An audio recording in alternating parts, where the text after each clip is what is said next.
معرفی کن. ابراهیم ملکی، باد 3 آیلند گیمز، دسته تیمی 2 نفره اسکیت. اسکیت.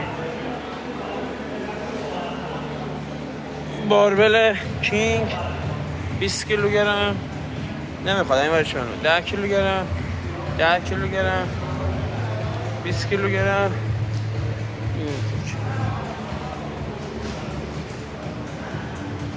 10 9 8 7 6 5 4 3 2 رو نفس بکش 3 4 5 6 7 8 9 10 1 2 1 2 3 4 5 6 7 8 9 10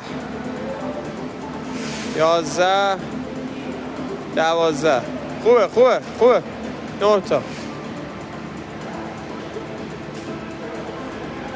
1 2 3 4 5 6 7 8 9 برو ببینم.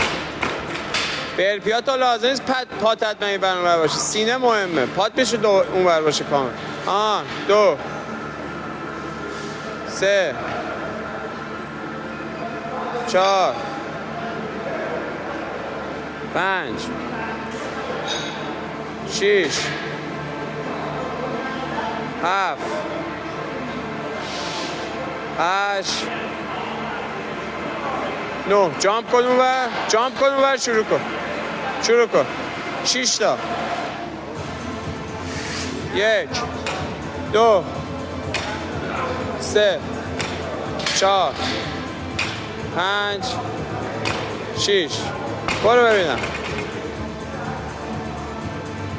1 2 3 4 تایمت عالیه 5 6 ابراهیم سختشو زدی برو ببینم. 9 تا جنگی تمومه. 1 2 3 4 نذاری زمین ها 5 6 برو ببینم 7 2 تا 8 9 تا یک کمربند بهش میدی. 1 2 زود باش 3 همون بذار اون بغل بند 4 سریعتر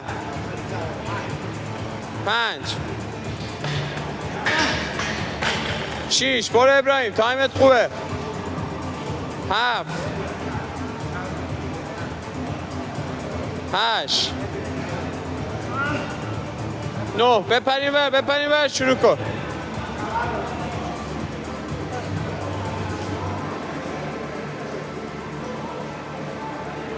زود باش 1 زود باش 2 3 4 5 زمین نذاری ها 6 7 غیرت کن 8 5 4 3 2 1 زود باش 4 تا بودو بسر 1 2 تا دیگه 3 4 زود باش دیگه بکن تیز باش 1 سریعتر 2 سریعتر 3 4 سریعتر 5 سریعتر دوره آخر شل نکن دیگه 6 زود باش 7 8 سریع آقا 9 10 سریعتر 11 12 خوبه